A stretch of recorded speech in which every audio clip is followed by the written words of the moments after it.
What is it in the human mind that wants to follow a leader, a guru, a system, a belief, be obedient to something? What is it in the human mind that wants to follow a leader, a guru, a system, a belief, and be obedient to something? Right? Otherwise you won't be here.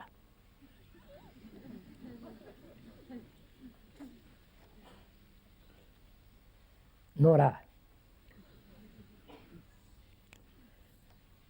The question is asking, why is it that human beings, from time immemorial, from the most ancient Hindus and Egyptians, and afterwards other civilizations, why through all these periods of time, why has man followed somebody? A political leader, a general, a high priest, a psychologist, a philosopher. Why? What is it in the mind of the human being that says, he knows I don't? Because he knows, he will help me to live a different kind of life. Help me to get over my pain, my sorrow, my anxiety, and so on and so on. So, one being confused, the other is not, at least I think he's not. Most gurus are, but we attribute to them all kinds of fanciful, romantic nonsense. So there is this first point. I don't know, but you know. At least I think you know. You have the reputation. There are lots of other idiots like me following. And the greater the following, the more I feel it's accurate, because so many people believe in that kind of stuff, and I follow. That's one thing. Also, the leader, political, religious, as the gurus, and so on, they have assumed certain authority, whether it's logical, reasonable, sane, or illusory. They have assumed certain authority. They have received from the guru, superior guru, the rest of it. Apostolic succession, and also the similar thing in Sanskrit in India. This is an old game played by all the priests in the world, the leaders. So that is the question. Question is, why human beings follow another? Let's inquire into it.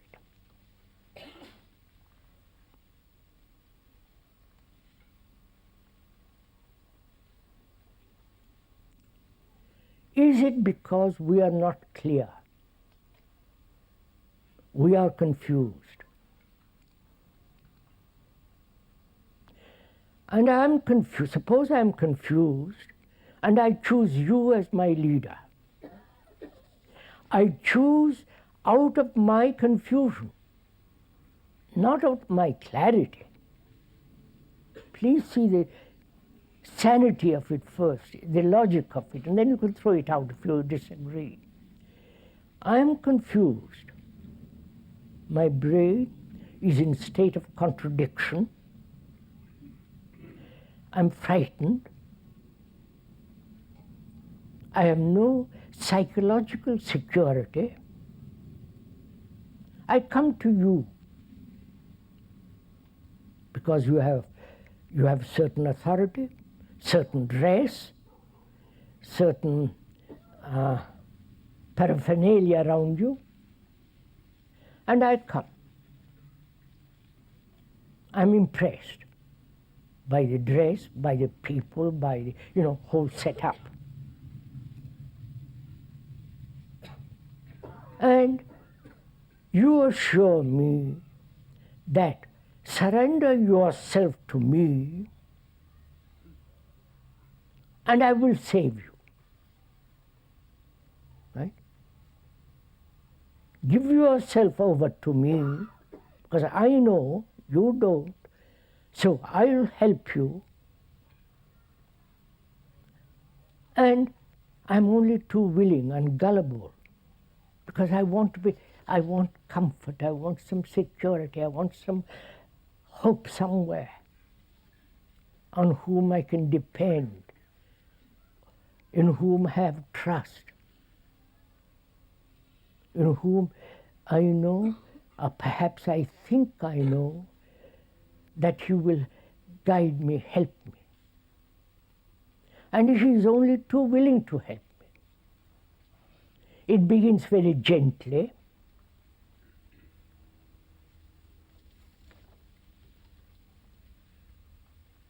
There is the inner circle, the outer circle, and the outer and outer circles. And gradually, that help becomes dependence.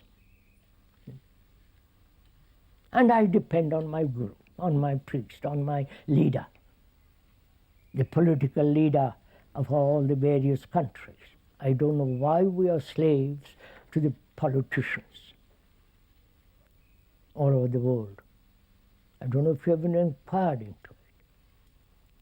We have elected them, or they have assumed power in the totalitarian states, and they put their thumb on you, and for the rest of your life you are stuck. Or in the democratic world, it's every 5 years or 7 years, you change. But it is the same. You elect them out of your confusion, and there they are. They are confused. The game is played. Every 7 years or 5 years, this goes on. And it happens the same thing with the gurus. I don't like that guru, but I like the other one.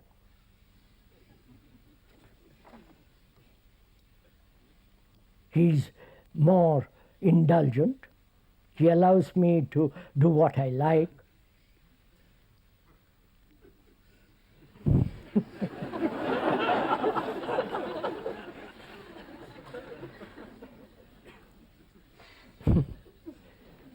You know, many gurus have come to see the speaker at many times.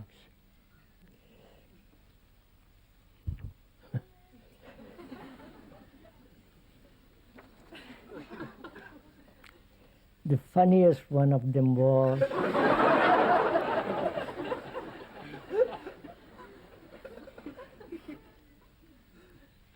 he had been in that particular country for many years, and he came to see me with all the robes and beads and all the rest of it.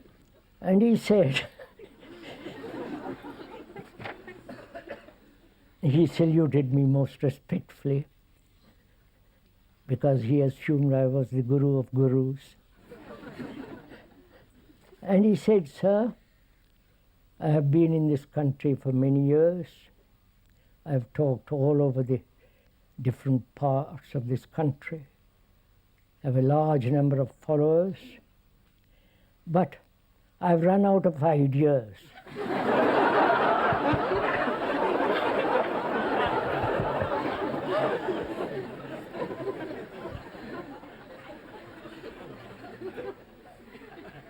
So I've come to you, and so please give me some ideas.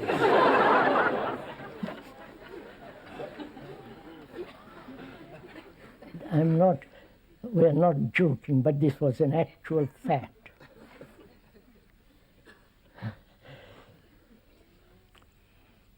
You see, when we have really understood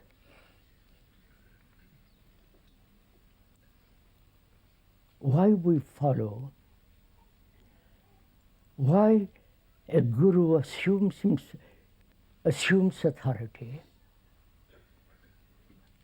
why he demands so many things, or allows another follower to throw off his inhibitions, doing what they like, sex, the whole performance, ugliness of all that, I naturally feel that there is somebody whom will help me. So why do I ask help of another? That's the real point. Apart from joking about all this is a very serious problem, because they are multiplying, these gurus, with enormous wealth. Think of a religious man having enormous wealth and property, millions and millions of dollars, thousands of acres, hundreds and thousands of followers. What is wrong to allow such a thing to happen in a world that is already so utterly destructive, so degenerating, to allow the so-called religious people, who are really not religious, to acquire such wealth, such power. And because they have enormous amount of money, they bribe, you follow? They slip through all the regulations and rules. So, why do we allow all this? Why do we allow terrorism, for example,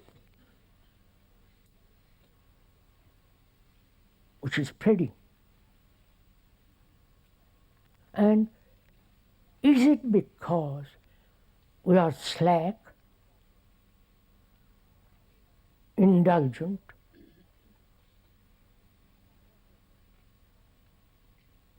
what does it matter? Indifference? Or do we really want to find somebody to help you? Some honest man, not a guru. They merely repeat over and over. You've seen all this. Look, says, I'm not attacking anybody personally. I hope, please, I wouldn't do that. But I have, during all these over 60 years, I've watched this. One cult after another, one guru after another. More and more wealth accumulated. Private planes, and they're all religious people. So the world has gone mad, and we are helping these people to go still madder. So we come back to this question,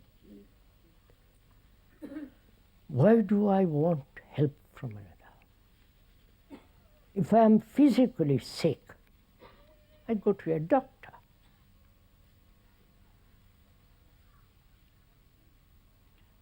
If I have cancer, I consult specialists. He puts me on a table or kills me or the end of it. But psychologically, we're also diseased. Psychologically, inwardly, we are wounded people. And we hope others will cure us. And this has been the story of mankind. from the ancient civilizations, from the Sumerians and so on, till now, we are still doing the same. We are psychologically unhealthy. And we are depending on another to cure us. And we have not been cured. That's the first thing to realize. You can go from guru to guru to guru, as so many are doing, so thoughtlessly. And we are still unhealthy psychologically at the end of it. So if we realize, first, be aware that we are inwardly unhealthy. I'm using that word in most without any further meaning than that. Wounded people, disappointed people, lonely people, full of pain, anxiety, sorrow. That's all indication of unhealth, lack of health. Now, can anybody cure you of it? You understand? Historically, from the very ancient times, man has always looked to somebody else. And up to now, they are still doing the same, which all indicates that nobody outside can cure you. Nobody. Your saviors, the Buddhists with their Buddha, and the Hindus with their and so on. None of them have succeeded and will ever succeed in bringing about psychological sanity, rationality. So that if I realize that, right, logically saying, if you observe all this, then what am I to do? That's the real question. What am I to do when I have discovered that nobody can help me? Prayers, meditation. Wait a minute, I must be careful here. Meditation is very important in life. But that meditation must come after putting the house in order. Your house inside. Otherwise, it merely becomes an illusion, leads to illusion of fanciful images and all kinds of silly experiences that have no value at all. Meditation has got immense significance when the house is in complete order.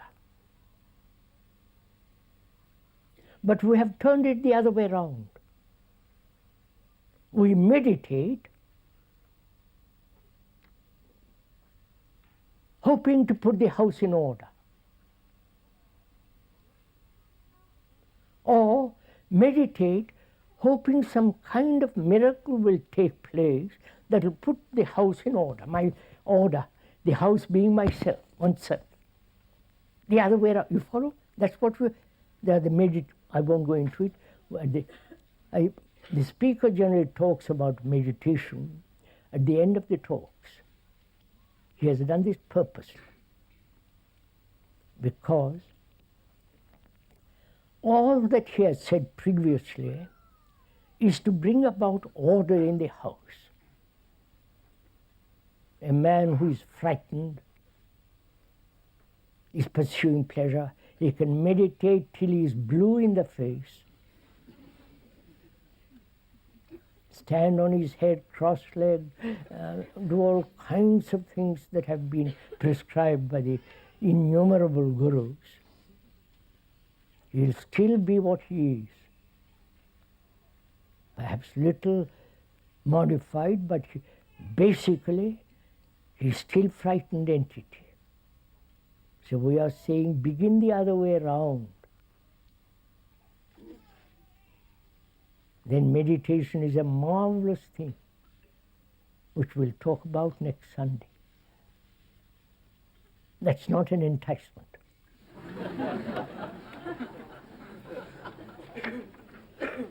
So, if I cannot depend on anybody to heal my wounds, my state of psychological health, I have to look to myself. I cannot depend on anybody. Right? Or when I say that, am I frightened? Please inquire with me into this question. When I say to myself, I must stand alone. Nobody can help me. Because I have realized, I've been through various gurus, studied, prayed, meditated. At the end of it all, I am what I have been when I started. So, logically, sanely, I observe that nobody can help me. It is not that I become cynical. It's a fact. And am I willing to stand alone?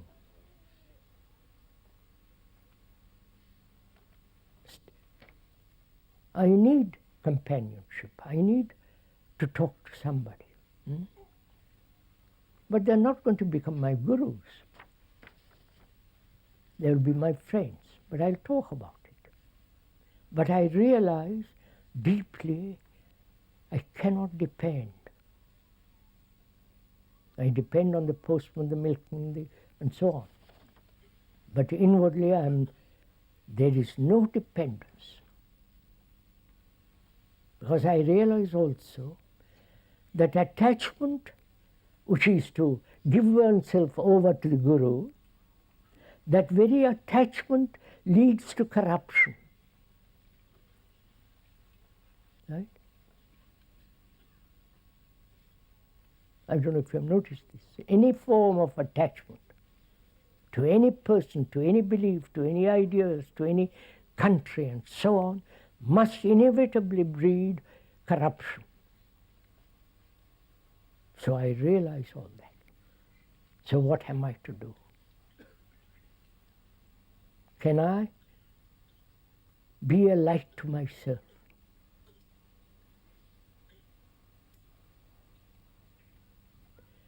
I am not a light to myself now. I am a confused entity, which are talking to that. I personally am not. We're talking about it together.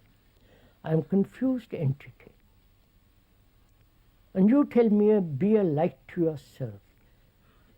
I understand that very well, logically, intellectually, but I am not a light to myself, because I am terribly confused, deeply wounded, unhealthy psychologically. I am unbalanced, neurotic, romantic, sentimental. So I take all that in. I am all that. So what am I to do?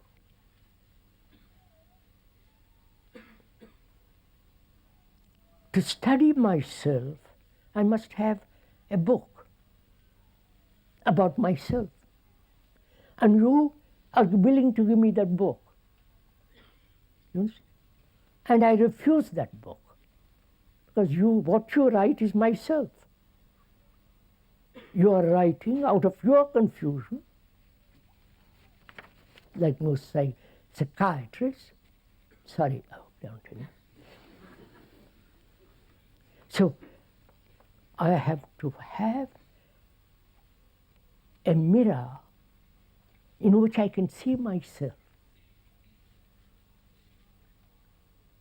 I hope you're following all this. We are talking together.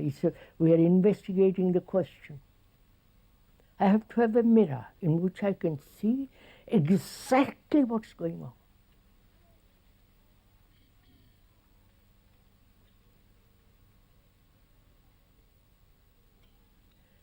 And no hardware store is going to supply that mirror. No shop, no good.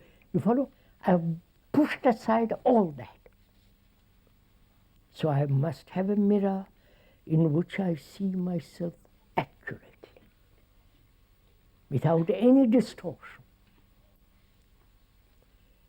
What is that mirror?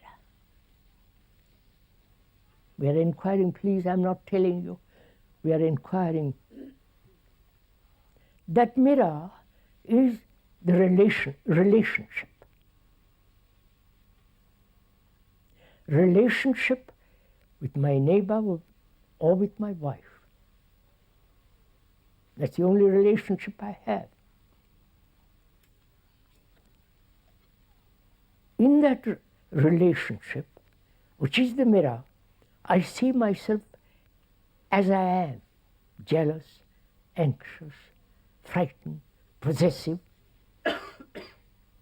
attached, hurt, anxious. The more I'm anxious, the more I'm attached. My family becomes all important.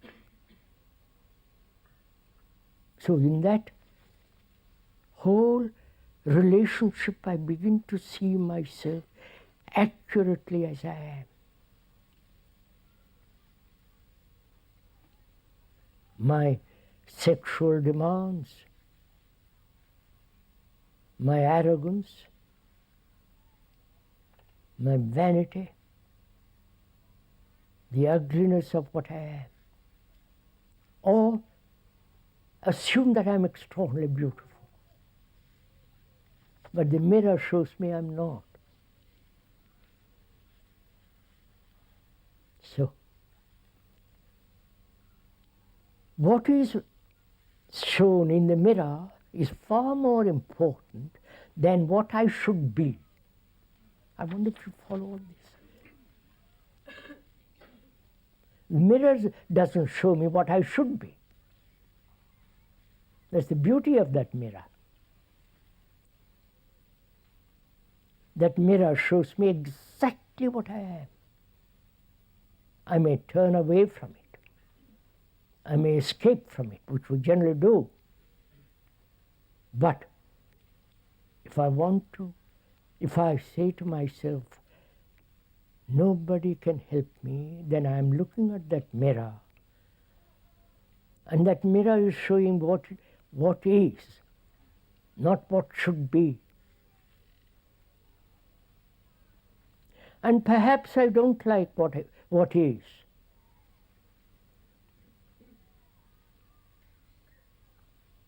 And the psychologists and others say, express yourself as you are, immediately. And again I depend. So I'm all the time aware that people are trying to brainwash me according to their own pattern, and I refuse.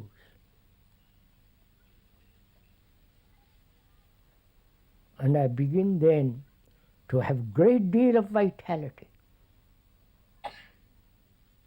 Naturally. You understand? I hope this is clear, is it? I see what is, not what should be, which is the future. I see exactly the present, the present of what I am in that mirror of relationship.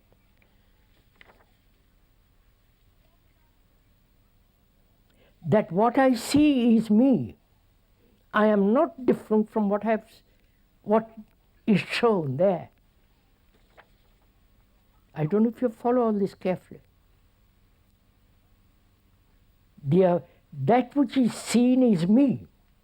I am not different from that. That is clear, obviously. But my thought says, no, I am different from that. I won't accept that.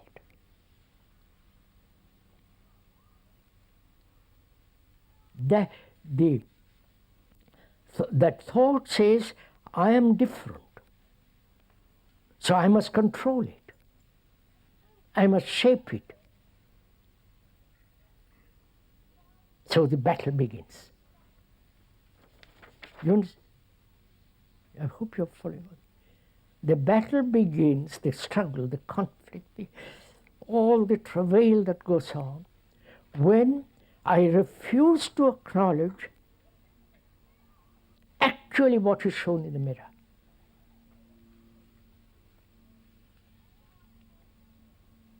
What is shown in the mirror is me. I am not different from that. That's a tremendous realization. Because thought is always saying, you are different. You know more. And so on. So there is a division between that which is seen in the mirror and that which thought has accumulated in the past, which is the observer, the witness, the seer. You follow? I hope you're following, right? Am I making this complicated? Oh, thank God. So, one of our difficulties is then the observer says, I am different from that which is observed. Because traditionally, through millennia, have been educated in the separative action. What is different from me. You understand? That is, to make it very simple, look at it. When there is anger, there is only that state. Later on, that reaction. Later on I say, I have been angry. I shouldn't be angry. Or I rationalize why I'm angry. Which is, I am different from anger. The moment I said, I have been angry, I am different from anger. I don't know if you see this. But when you realize that which is shown in the mirror of relationship is what is, and what is you are, the division entirely comes to an end. Right? And therefore conflict comes to an end.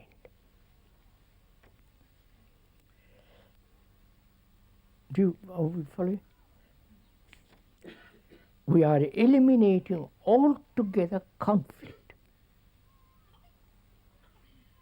Because it's conflict that wastes away our energy. The intellectual, the emotional, the energy that is needed to remain with what is. Because we are refusing to stay with what is. We are moving away from it all the time. Verbally saying, that's anger, that's greed, that's violence. These are all verbal descriptions of what is. The word is not that. I wonder if you follow this, right? The tent, the word tent is not the actuality.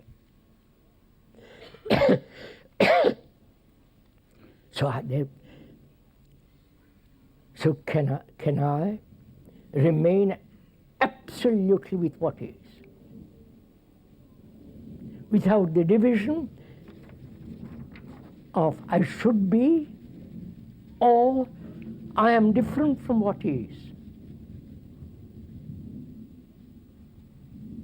What is me, the observer, and the observed is me. So there is no division, therefore total end of conflict. Because I remain with what is. I refuse to move out of that state. So I'm looking at that state. I'm observing it. I'm looking. That needs attention. Attention means energy, which I've been wasting by separating myself from that and fighting over it. You understand what? Are we wasting our energy now? I'm sure, no, don't. So,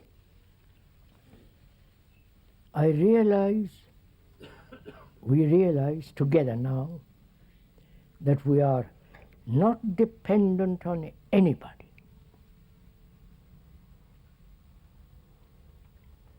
That means no saviors, no symbols, nothing. We are dealing with only what is, which is my whole wounded psyche. That wounded psyche cannot be helped by or cured by another.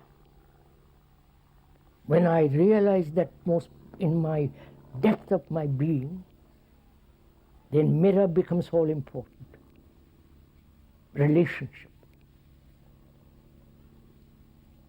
Then relationship has an extraordinary vitality.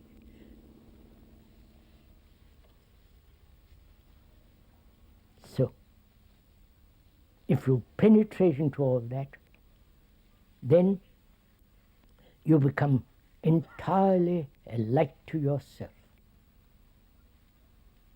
When there is a light to yourself, experiences are not necessary. It's only those who are asleep experiences necessary. But if you depend on experiences to wake you up, you are still asleep. I wonder if you see all this. So we can go on talking like this endlessly. My speaker has been doing it for over 60 years. But words have very little meaning. It's only when we realize the truth of all this has got tremendous vitality. I do not know if you have not noticed. As we grow older, we are losing our capacity to think clearly. If we ever thought clearly, even in childhood. As we grow older, our brain not only is not receiving enough blood, because our arteries are beginning to thicken. Too much drink, too much everything. Not enough exercise, proper exercise. Please don't go off into yoga and all kinds of stuff. So our brain is gradually deteriorating.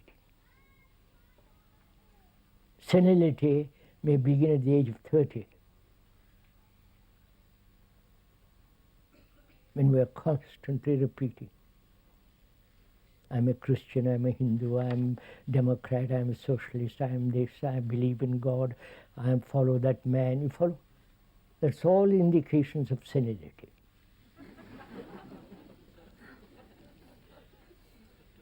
Please don't laugh it away. But it's a fact. When we're caught in a routine, psychologically, Think of a man spending, or a woman, for 50 years every morning going to the office. Think it out.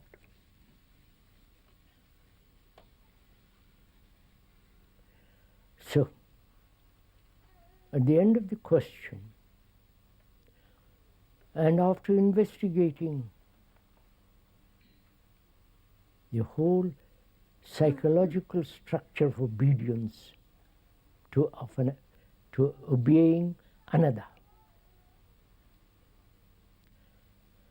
if you realize that, you have put aside all that. Any intelligent man does it.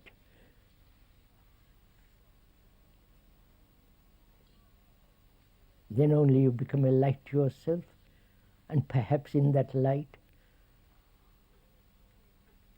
various other things can take place.